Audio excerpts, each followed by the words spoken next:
ఇంట్లో ఉన్న వాళ్ళందరి ముందు రాజు అయితే రాహుల్ నువ్వేమైనా దీని మీద సంతకం చేశావా అని చెప్పేసి అయితే అడుగుతూ ఉంటాడు. ఆ మాటలు వినగానే అక్కడ ఉన్న రుద్రాణి అయితే ఏంటి రాజు నువ్వెలా మాట్లాడుతున్నావు? ఇప్పటిదాకా కవి అడ్డు ఉన్నాడని చెప్పి కవిని అడ్డు తప్పించుకున్నావు.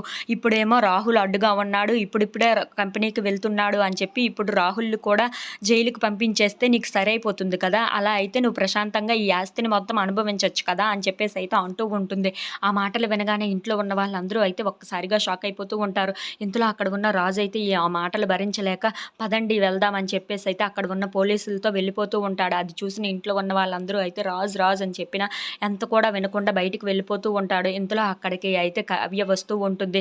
ఆగండి అని చెప్పేసైతే ఆ పోలీసుల్ని ఆపి ఈ ఫైల్‌ని ఒకసారి చూడండి. దీని మీద ఎవరు సంతకం చేశారో, ఎవరు ఆ దొంగ బంగారాన్ని ఎవరికి అప్పగిస్తున్నారో మీకు మొత్తం తెలుస్తుంది అని చెప్పేసైతే అంటూ ఉంటుంది. ఆ మాటలు వినగానే అక్కడ ఉన్న పోలీస్ ఆఫీసర్ అయితే ఆ ఫైల్ మొత్తం చూసి దీనంతటికి బాధ్యుడు ఆ రాహులే అని చెప్పేసైతే అంటూ ఉంటాడు. ఆ మాటలు వినగానే అక్కడ ఉన్న రాహుల్ అయితే ఒక్కసారిగా షాక్ అయిపోతూ ఉంటాడు.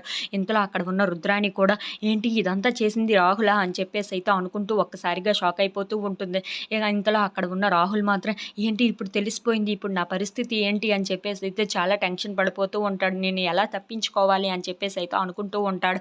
ఇంతలో అక్కడ ఉన్న అపర్ణాదేవి అయితే ఇదంతా చేసింది వాడే. నా కొడుకుని ఇరికించారు అని చెప్పేసైతే అనుకుంటూ ఉంటుంది.